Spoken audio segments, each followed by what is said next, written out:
Evening. Hello. We're gonna wait like 2 minutes to see if anyone else That makes comes. a lot of sense.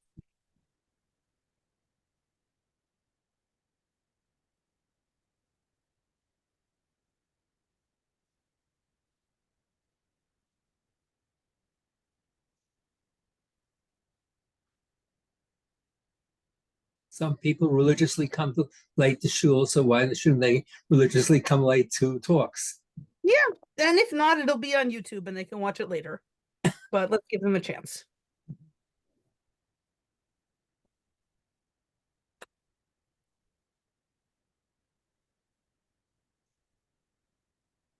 Okay. Well, let me document.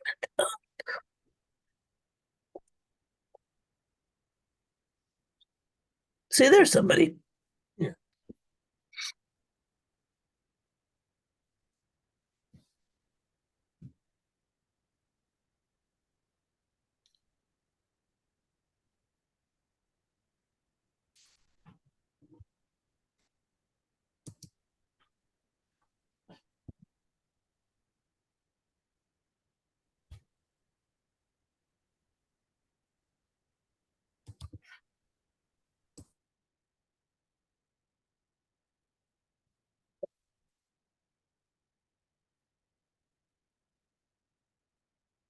Okay. Um, this is part 9 of our continuing series on the 4th chapter of Bava Metzia. And we are starting at the bottom of page 47b and continuing through most of 47a today. Sorry, 48a today. Um, and we begin with a quote from our Mishnah, the Mishnah that we started 8 classes ago.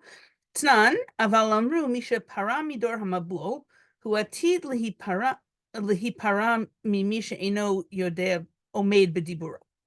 Okay, so the Mishnah said that if you paid, but you did not yet receive the merchandise, you can still back out of the deal and demand your money back.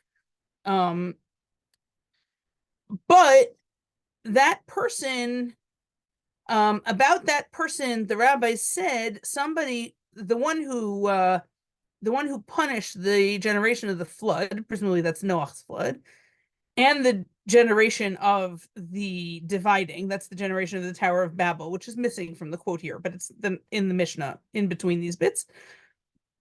He, that's God, will punish somebody who doesn't keep his word. It would seem that we're unable to stop this person in a court of law from backing out of what they promised, but we're prepared to curse them for not keeping their word. Okay, and we're going to try to connect this quote from the Mishnah with our dispute that we have between Rabbi Yochanan and Reish Lakish, who are early Amoraim, so they're one generation after the Mishnah.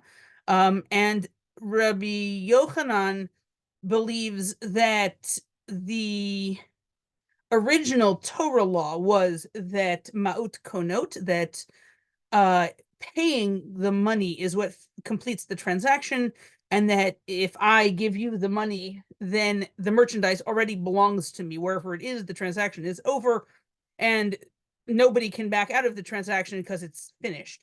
According to the Torah, he thinks that that's what it was originally. And then he thinks that the rabbis changed the rules in order to protect the buyer from having the merchant not take care of the merchandise while they're still in possession of it, but it already belongs to the buyer.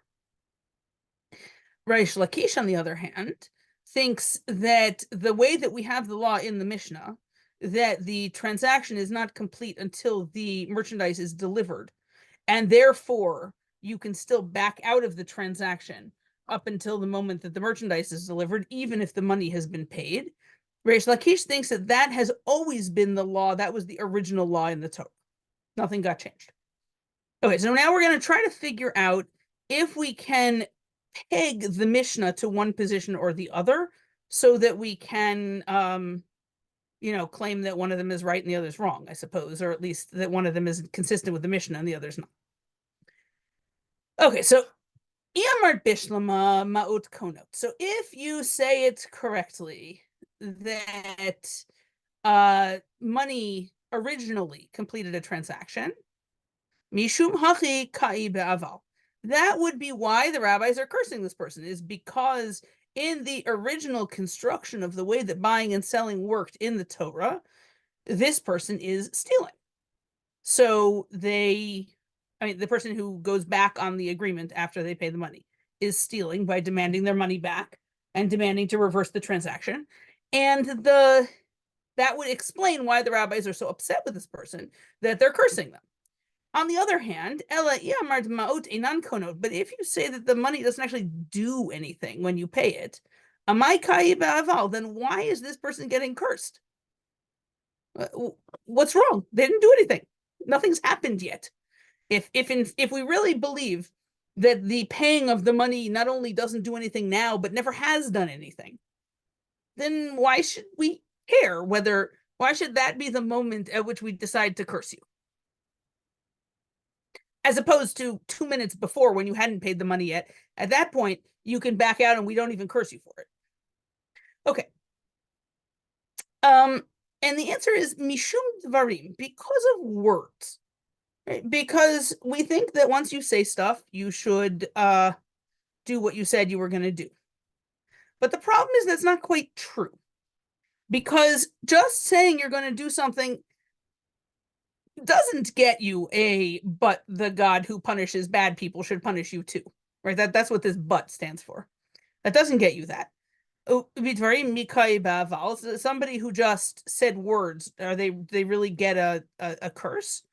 V'hatanya, but the Bright says, Rabbi Shimon Omer. Rabbi Shimon says, Aval Pisha Amru Talit Konet Dinar Zahav, Ve'ein Dinar Zahav Konet Talit. Rabbi Shimon says, even though we say that, and this is a combination that did not appear in our Mishnah, but it's the same kind of statement that the Mishnah had, that a talit buys a golden dinar. That is to say that when you compare the talit and the golden dinar, the talit is merchandise and the golden dinar is money, which is interesting because the golden dinar in our Mishnah was compared to a silver dinar, and there it was considered merchandise. So apparently, right, the gold occupies a sort of a middle space somewhere between silver coins and clothing, where it is merchandise compared to the things above it on the tree, and it is money compared to the things that are below it. And the ein dinar zahav konet talit, and vice versa, not true, that the gold does not buy a talit. That is to say, right, this is a one-directional arrangement. The talit is merchandise and the dinar is money, and it's not symmetrical. Mikol makom kach halacha. Rabbi Shimon's still talking. Nonetheless, this is the law. Aval amru misha para anshe dor hamabul me'anshor dor haflaga ume'anshe stom amora u'mimitzrayim bayam. So the law is that we give the following curse, but they said that the one who punished the people of Noah's flood and the people of this dividing of the Tower of Babel, and he also punished the men of Sodom and of Amorah and Egypt at the sea, right? We're kind of piling on the divine punishments that were in Chumash. He will someday punish someone who doesn't keep their word. But I think Rabbi Shimon is still talking here. But he says somebody who just buys and sells with words, right? They just had a negotiation, but nothing physical has happened in this transaction yet. That does not produce any kind of transaction. Right? It's not even an incomplete transaction. It's a nothing if all we did was talk about the price. But somebody who backs out of a deal even if the deal was completely oral, that person, the rabbis are not happy with it. But it seems like we've got a hierarchy here of how unhappy the rabbis are with you. If you back out of a deal that was never anything except a negotiation to begin with, it was only words, then the rabbis are angry at you. They're not happy with you. If you back out of a deal where you paid the money and didn't get the merchandise, then the rabbis actually curse you. Like that's another level up of a rabbinic anger here. So it seems like we don't curse people just for breaking their word. Breaking your word gets you, the rabbis are angry at you, but it doesn't get you an actual curse. So we still don't really understand why the person who paid the money but didn't get the merchandise and then backed out is different than the person who just negotiated, according to the position that the giving of money actually doesn't have any meaning and never has had any meaning. And it's always been the case all the way back to the Torah that transactions are created only by delivering merchandise. Rava, and Rava says, Anu ein lanu ella ein ruach chachamim nocha himenu. Rava said, we only have this. The rabbis aren't pleased with him. Meaning, like the guy who just negotiated and then broke his word, he just gets unhappiness from the rabbis. He doesn't get a curse. So we suggest a resolution which is not that satisfying, but it might be all we're going to get, which is Dvarim v'ika bahadaihu ma'ot ka'i be'aval. If you have words, or you have a negotiation, which is accompanied by money, that gets a curse. That gets a but. And Dvarim v'leika bahadaihu ma'ot lo ka'i be'aval. But if you had words and they're not accompanied by money, that doesn't get a curse of but. So in the end, it seems like Reish Lakish is stuck in this not very satisfying world of not being able to explain why giving money sort of progresses you along the road toward having made a commitment, and is, it's worse to break a commitment after you've paid money than before you paid money. We don't really have any explanation of why, because Reish Lakish's theory is that giving money doesn't actually accomplish anything. But we're just kind of stuck saying because it does, which is not satisfying, but it's what it is. Yeah, John. I'm a little confused. Say you pay me something to buy something from me, and then I don't give it to you. Mm-hmm. And then you demand your money back. Am I demanding my money back because you didn't deliver, or because I changed my mind? Because you didn't deliver. Because Okay. I didn't deliver. Okay. Who's getting cursed here? If someone's getting cursed there, it's you. Right? Because I haven't actually changed my mind. If at the moment when I've paid you and you haven't yet given me the merchandise, not because you did anything wrong, just because we're stopping time after I gave you the money and before you gave me the merchandise, in that moment, either of us can actually back out. You can say, never mind, here, take your money. And I can say, you know what, never mind, give me back my money. And we have the legal right to do that, but the rabbis curse us for it. If, on the other hand, we let it progress to we're planning to continue with this deal, but you don't bother to deliver, or you are unable to deliver because your warehouse caught fire, or whatever, then I can take you to court to get my money back. But that's not because I changed my mind. That's because the deal has failed. And it might be your fault, or it might not be your fault. If it's not your fault, I don't think anyone gets cursed. I get my money back and we all go home. But I think that the curse is for somebody who, in a position where they could have continued with the deal, like there's nothing making it impossible, but they've just decided that they would actually rather, get a better deal somewhere else, or they don't actually really want that anymore, or whatever. And it really does seem to be just a backing out on a commitment. Does that help? So if I sold you this thing, which I called the silver platter, and once you obtained the platter, you looked at it and discovered it was 10% silver and 90% base metals. Presumably you have a right to back out at that stage.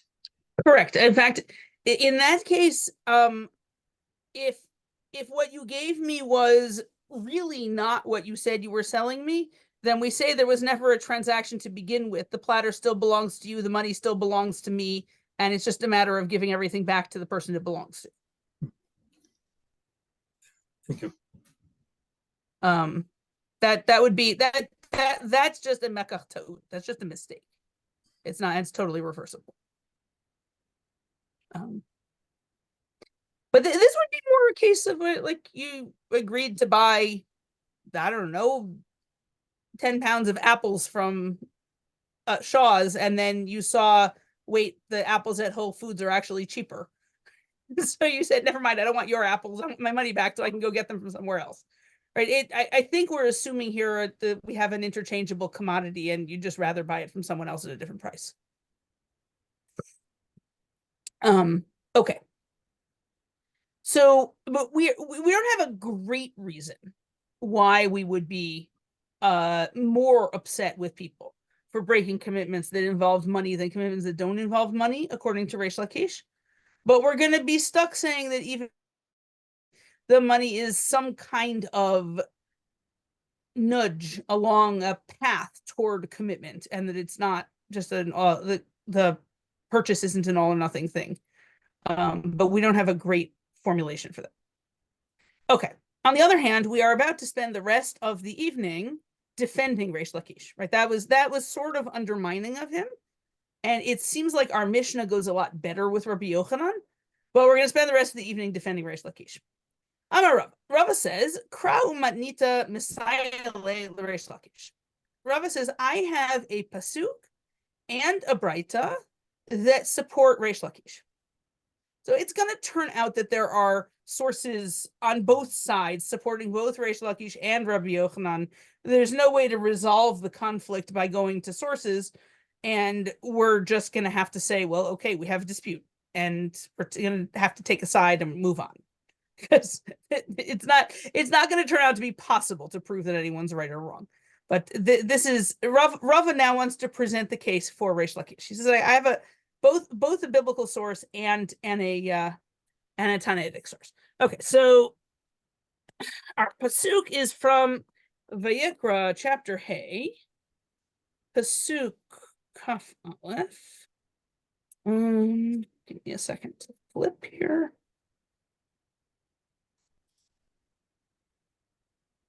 Okay, so we are talking about a sacrifice that you bring if you lied about having somebody else's property and you took a false oath about having somebody else's property, then you confess that in fact you do have their property. So that's the variety of case that we have. But so our pasuk here is, well, let's go back. Let's go back to let's do the whole passage. God said to Moshe, saying, to Moshe to say, Nevesh ki techata u'ma'ala ma'al b'Hashem v'kichesh ba'amito v'fikadon o b'tzumet yad o b'gezel o ashaket amito. Right, so a person who will sin and will misuse stuff belonging to God.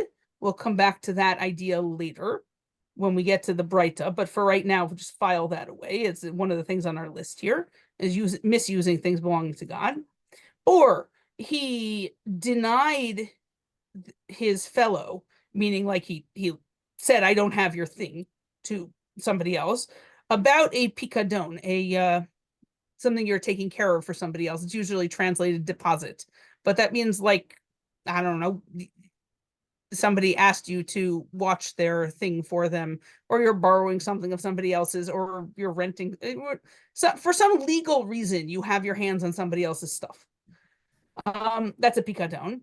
Obitsumet yad, or, and we seem to be assuming this is a loan, so that's going to how I'm going to translate it, or with a loan, or with theft, or with the last case is ashakat amito, he oppressed his fellow. The Gemara assumes, and we're going to follow that the kind of oppression we're talking about is refusing to pay a worker their wages. So oppressed his fellow means didn't pay his employees. Okay, so in that case, in case somebody did any of those things, oh wait, the list isn't over. O matzah aveda v'ki cheshba v'nishba al sheker al echad mikol asher yaseh hadam lachto bahen. So, or you found a lost object and then you denied that you found it, and you swore falsely about any of those things. Then v'hayaki echtav ashem. Then it will be if this person sins and is guilty. Then they need to return the theft that they stole, or the wages that they didn't pay, or the deposit that was deposited with him, or the thing that he found. Okay, and then you also have to pay an extra 25% as a fine, and you bring a sacrifice. Okay, now, in our list here, we had a deposit or a loan or a theft or unpaid wages. And about all of them, you're going to have to swear. Now, normally, we're assuming here that you only have to swear about things where it's a specific object that you're refusing to hand over, right? An abstract obligation, that is to say, I owe you $100, but I don't owe you any specific $100. That would be something that we are assuming at this moment you wouldn't take an oath about. You wouldn't have to swear about. It would not be on this list. Okay, so our first assignment is to find a way that each of the cases on this list could be about a specific concrete object that already belongs to the person who is not being given it, according to our rules of acquisition that we're operating here with. Okay, so the first problem, a picadon is easy. I give you my thing to watch. It was mine before I gave it to you. It's still mine while you're holding on to it. That's easy. No problem there. The loan is more of a problem, because normally what happens with a loan is I borrow $100 from you. Then I go and I spend that $100. And then a month or a year or whatever it is later, I give you back completely different pieces of currency that have the same value as the currency you originally gave me. Or in the event that I don't have any money and you take me to court and you get the court to seize some of my assets, you end up with some of my stuff, but it's stuff that belonged to me right up until the moment that the court gives it to you, right? It's not that you're retrieving your stuff from me. It's that I owe you a certain amount of value and I can't pay it in money, so the court is forcing me to pay it with something else. But it's not that there's something specific that belongs to you that's in my house when you've lent me money. Okay, so that's a problem, because that means it shouldn't belong on this list. So, Amar Rav Chista, Kagon sheyichid lo kli lahalvato. Rav Chista said, and we're going to have to interrogate this in a moment, but Rav Chista said it means that there was a specific object that was set aside as collateral for the loan. Right? You lent me $100, and if this lawnmower, it will be yours unless I pay you back the $100. Okay, so now the lawnmower is at least sort of yours, except of course if you never touched it, in which case, which we're going to come back to. Okay, ashak amar Rav Chista kigon sheyichid lo kli leoshko. So we also have a problem with the unpaid wages for the same reason, because if I owe somebody $500 for doing a job for me, again, it's not that they own $501 bills, which are like under my bed in a box, right? What they own is an abstraction that I have this requirement that I give them something that's worth $500, but it's not that there's a thing that's $500 in value that is in my possession but belongs to them. So Rav Cheses says the same thing. It must be that there has already been a setting aside of a specific object with which to pay the wages, right? I owe you $500 for doing whatever job it is you did for me, and I haven't paid you, and you're upset with me, and so I said, look, you can have my sofa as your $500, and we agreed to that, but now I'm not giving you the sofa. All right, so if using this technique, you can turn any abstract obligation into a physical object. And that's exactly what Rav Cheses is trying to do. And then when the Torah repeated the list, right? The list was there once at the beginning when it was saying what you did wrong. And then it's there again when it says, and you need to return this thing that you have that you shouldn't have. So on that second list, right,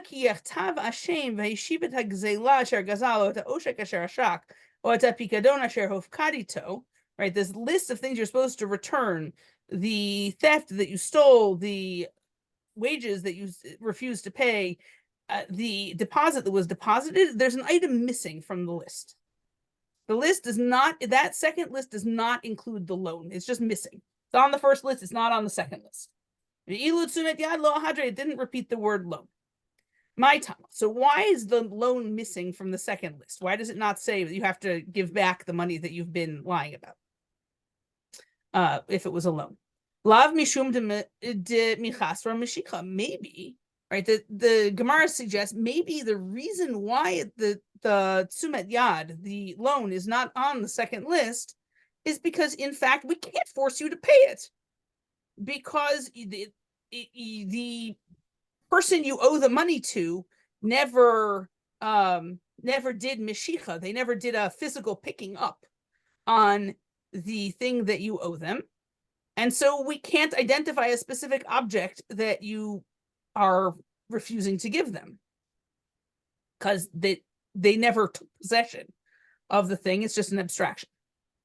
Amar Rav Papa Rava ema me'osheku dehadar kra. So Rav Papa said to Rava, but that doesn't work, because since the suppressed wages are in the second pasuk, I say that we can learn that abstract debt is included in this law from the fact that the suppressed wages are there in the second pasuk. So now, why don't we have the loan there? If I do have a case of an abstract debt, then why is one case present and the other case is absent?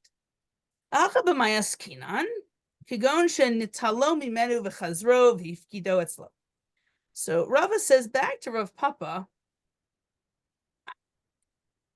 that doesn't work, because I could say that the reason why the suppressed wages are on the second list is maybe the case of suppressed wages that we can force you to pay back, and you have to swear about it, and you have to offer a sacrifice and pay a fine. Maybe all of that happens because you actually did give the person at least a collateral for the wages that you didn't pay, but then you took it back from them, right? So I owed you $500 in wages, and I said, look, here's my sofa that you can have if I don't pay you the $500. Here, you can pick it up. See what a nice sofa it is. See, now it's your sofa. Now put it down and leave it in my living room and get out of my house. And I chase him away, and then I refuse to pay him the wages. But now we can say, look, well, okay, the sofa's actually been his since the moment he picked it up in your living room. So Rava says to Rav Papa, maybe the case that the Torah is including by putting the suppressed wages on the second list is actually a case where there is a concrete object that already belongs to the other person. And Rav Papa says that doesn't make any sense. It says Hainu Pikadon. That's exactly the same as a deposit. If I've got a sofa in my living room that belongs to you because you put it down in my living room and you trusted me to give it back to you when you wanted it, and now I'm lying about it, that's exactly the same case as the case of the deposit. So that's not a separate case. So Rava says back, no, tre gavne pikadon. There are actually two different kinds of deposit. There are deposits that were yours to begin with, and then you asked me to watch it, and now it's in my house. And then there are deposits that were mine. I let you pick it up for a minute, so now it's yours, but I never actually let it out of my house, and now I'm forcing you to leave it at my house. And according to Rava, we would actually need to have different labels for those different cases. But Rav Papa says, no, that's still not compelling, because ihachi tsumet yad nami lihadre. If that was really the issue, then the Torah should repeat the loan also, and v'lukme kigon nitalohe menu v'chazar v'hifkido etzlo. And we could say the same thing about the loan, that the loan is a case where you were supposed to, I was supposed to pay you the money, and I didn't pay you the money. So you came into my house and I said, okay, if I don't pay you the money, you can have my lawnmower. You picked up the lawnmower and I said, but not yet. Get out of my house. You put the lawnmower back down, you left, and now I won't give you the lawnmower. Right? So why isn't it just the same? Why can't we do the same thing to the loan case, in which case the Torah should be willing to put the word loan on the second list too, because loans would be, at least in that limited kind of situation, also included. So, iya hadre kra lo tiyuv to lo siyata. If the Torah did in fact repeat it, then it wouldn't tell us anything one way or the other about what kind of case fits here. It wouldn't help. It wouldn't contradict. We just wouldn't know. Hashta deloa hadre kra masayale. But since the Torah didn't repeat the loan, but it did repeat the suppressed wages, that helps Reish Lakish, because now it looks like you don't, right, sorry. It looks, now we've had, the Torah left out the loan so that we would have this conversation, so that we would construe these cases as being about concrete objects instead of abstractions. And here's the thing, this whole theory of there being a difference between the abstraction and the concrete object, that whole theory only exists in Reish Lakish's universe. Because in Rabbi Yochanan's world, Rabbi Yochanan thinks handing over money makes things happen, it changes things. So in Rabbi Yochanan's world, when I lend you money, and I give you the $200 that I'm lending you, or the $100 I'm lending you, I don't remember how much it was anymore, it doesn't matter. And I give you that $100, now something has changed. And now something in your house belongs to me because I gave you that $100. In the same way as when I go to CVS and I give them my $2 for the, whatever it is you can get from CVS for $2 these days. I don't know, a bottle of water, whatever that is. In Rabbi Yochanan's universe, once, at least on a Torah level, not according to the rabbis, but on a Torah level, once I hand over the money, the water bottle, even if it's still in the refrigerator, belongs to me, right? So in Rabbi Yochanan's world, when somebody lends somebody else money, they already sort of own the other person's stuff. Whatever it is they're someday going to collect is already theirs because they paid for it. But in Reish Lakish's world, my handing you money doesn't make anything mine. Doesn't do anything at all. So this whole idea of there being a difference between an abstract debt and you having an object that already belongs to me, that distinction only exists in Reish Lakish's world. And that is how we know that this pasuk, or at least the conversation we just had about this pasuk, supports Reish Lakish's contention that paying money doesn't do anything, even on a Torah level. Okay, but The Gemara is not so sure about this because it says Utsumet Yad Lo Ahadre Kra. But wait a minute, did the Torah really not repeat the loan? Because we're not so convinced about that. V'hatanya, I'm a Rabbi Shimon. So here's Rabbi Shimon back again in a Braita. He says, Minayin litenet ha'amur lamala lamata. He says, how do I know that we're supposed to believe that everything that was on the first list, also the Torah intends it to be on the second list? And if the words aren't exactly the same, don't worry about it. You can just sort of import the information from one list to the other. He says, Dichtiv, o mikol asher yishava alav lasheker, because the second list contains the words or anything else that you swear falsely about. That sounds like it's meant to include, everything. So according to that, the whole thing sort of fails because we were making a fuss about the distinction between loans and other things that was going to support Reish Lakish. But according to Rabbi Shimon, that distinction doesn't really exist at this point. Okay, the Amar of Nachman, Amar Rabba Bar Amar Rav. So, and Rav Nachman said that Rabba Bar Abuha said that Rav said, the Rabot Tzumet Yad Lehishavon. In fact, Rav Nachman and Rabba Bar Abuha and Rav said that this statement by Rabbi Shimon that everything on the first list is meant to be imported into the second list is, in fact, the reason Rabbi Shimon said it was so that you would know that loans are included on the second list, even though they're not there. Nonetheless, the Gemara says, Behedya mihalo hadrekra.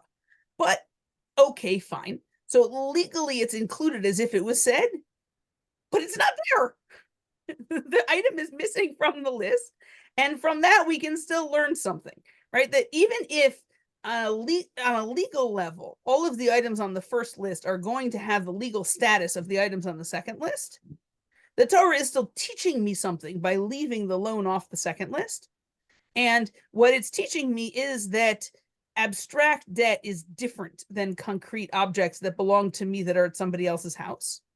And the reason why that is true is because, at least as we're understanding it at the moment, the reason why that is true is because Reish Lakish is correct that giving somebody money does not accomplish a change of ownership of anything other than the money. Okay, that's the pasuk that supports Reish Lakish. Matnita minala. But where is the Braita that supports him? Okay, so remember I said we were going to come back to this idea of misusing temple property. So here we are. Ditan. Nitana levalan ma'al. So suppose that you have, by mistake or on purpose, some money that does not belong to you. It belongs to the Beit HaMikdash. Okay, you probably should not have access to that money. I probably should not have access to that money. But it can mixed up somehow, right? You're an employee of the Beit HaMikdash. They sent you out to buy something, and you got the money bags confused or whatever, and now you spent some of the temple's money instead of your own. Okay, so you will have committed the crime of mi'ilah, of misusing or taking advantage of divine property in a way that you're not supposed to. You'll commit that crime at the moment that the money becomes the property of someone. At the moment when you have bought something with it successfully. Now, here's the thing. Normally, in our world, according to Reish Lakish anyway, all the time, and according to Rabbi Yochanan, only now, but everybody agrees about how things work now, handing over money doesn't actually succeed in buying things. You'd have to actually receive merchandise for the money to have purchased something. Okay, so this Braita says, if you gave it to the bathhouse attendant, you've already done the crime of Me'ilah. The Amar Rav, and Rav said, Davka Balan, this is only true of a bathhouse attendant, Delo Michasra Meshicha. And the reason why it's true of the bathhouse attendant and only the bathhouse attendant is that there's nothing for you to take possession of with the bathhouse attendant. right? The bathhouse attendant is taking payment from you for the right to go and sit in the sauna, or the right to go and sit in the hot tub, whatever it is. You're paying for the opportunity to do something. You're not going to become the owner of anything as a result of paying it. So there's nothing for you to physically take possession of. So we're not waiting for that to happen. On the other hand, if you took the same money to the marketplace and you bought an apple with it, then that you wouldn't have succeeded in buying the apple until you have the apple, and so the me'ila crime wouldn't happen until you get the apple in your hand. About media achrita de mechasra meshicha lo ma'ala de mashich, but something else which is missing meshicha, it's missing the picking up of the thing that you're supposed to get. In that case, you didn't do the crime of me'ila unless you actually picked up the thing that you're buying. Excuse me, v'hatanya, but we have a contradictory braita. Netanala sapar ma'al. This other braita says if you gave the money that belongs to the temple to a barber, you have committed the crime of me'ila. And you might say, well, okay, a haircut is also a service, in much the same way as the opportunity to sit in a sauna is a service. So actually that could fit. But the Gemara seems to assume not. It says, "V'sapar habai lemimshach tisporet." Apparently, it was normal that the agreement to get a haircut would be completed, made real, something, by you touching the scissors. And so there is, in fact, something you're supposed to pick up. You're supposed to have picked up the scissors, and you didn't do that yet. So how could you possibly have already committed the crime of me'ila? You haven't successfully paid for your haircut yet. So it must be talking about a specific case. It's talking about the case, the sapar nochri de lav bar mashichahu. It's talking about a non-Jewish barber, where there isn't this custom where the customer picks up the scissors to represent that they have bought the haircut, or so it might just be that this is a cultural thing that Jewish barbers did that thing and Gentile barbers didn't, or possibly that the act of picking up something being how you finish a transaction, that rule might not apply to non-Jews. And the reason it would not apply to non-Jews is, if you remember from last week, we derived in Reish Lakish's name, we derived the this idea that you acquire things by actually getting the thing you're buying as opposed to by paying for it, from a pasuk that said "O miyad amito," or you took it from the hand of your fellow. So it might just be that we're defining fellow relatively narrowly, and we think that only applies to taking things from non-Jews. In any case, either way, this braita that says that you've committed the crime of me'ila as soon as you pay for your haircut, that will work according to our theory, as long as the barber is Gentile. And in fact, we have a braita that supports this interpretation. Nitana la sapar ola sapan ola kol ba'alei umanod v'lo ma'al ad demashach. Right. So here we have, if you gave this money, the money that's not yours, that you that's temple money that you are spending by mistake or on purpose, it doesn't actually matter. You gave it to a barber or to a ship captain, presumably to pay for being taken someplace, or to any other craftsman. You didn't do the crime of me'ila until you actually pick up or pull or touch the thing that you are buying. So that sounds like, if you combine this braita with the last one, there are some barbers where you committed the crime of me'ila as soon as you pay for the haircut, and there are others where you don't commit the crime unless you picked up the scissors, which would support our interpretation that we have two different kinds of barbers, one where you have to pick up the scissors and one where you don't. So, because it says kasha and hadade, it seems like they contradict. Sorry, I got a little ahead of myself. Elalav shmamina kan b'sapar nochri kan b'sapar Yisrael shmamina. But it must be that in fact the Breita that says that you do me'ila as soon as you pay for the haircut is about a Gentile barber, and the Breita that says that you don't do me'ila until you pick up the scissors is about a Jewish barber, and that's why they don't contradict each other, is because they're talking about different cases. Okay, so now we have this, excuse me, this collection of Breitot. It turns out it's not one Breita. It's these several Breitot acting together. The one about the bathhouse and the one about the barber and the other one about the barber.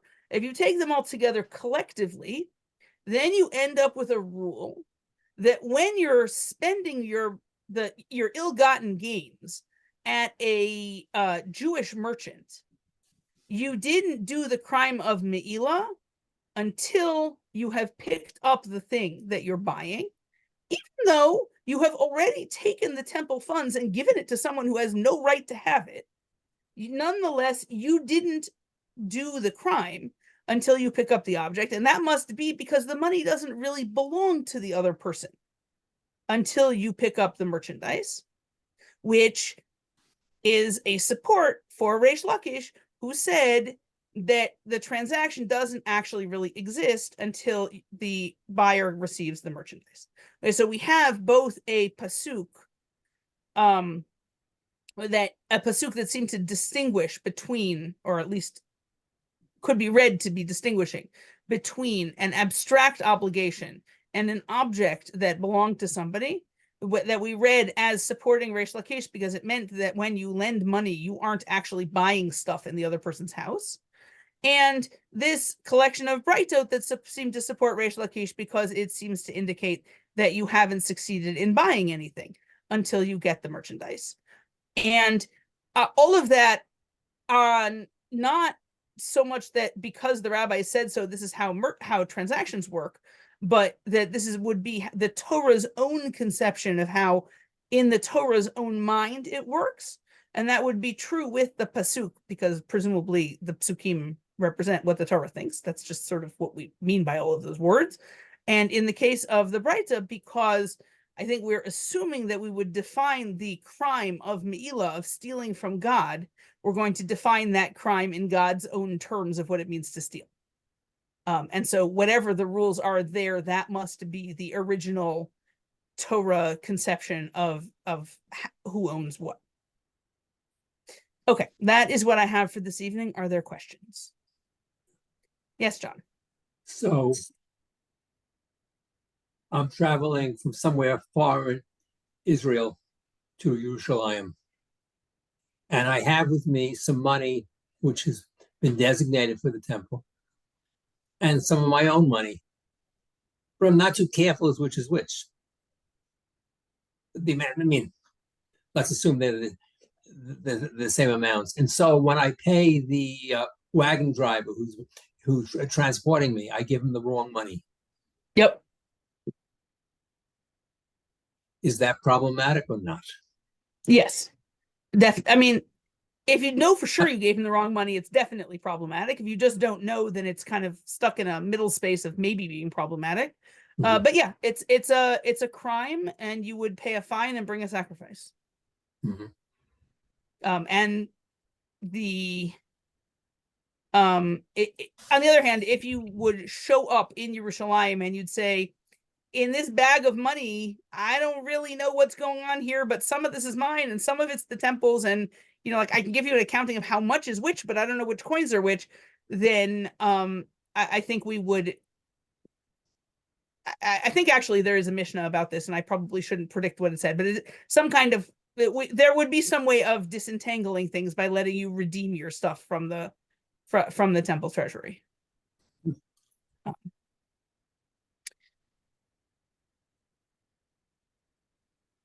Okay, so I will see you guys next Monday. Have a wonderful week. Chanukah Sameach. Chanukah Sameach. Good night.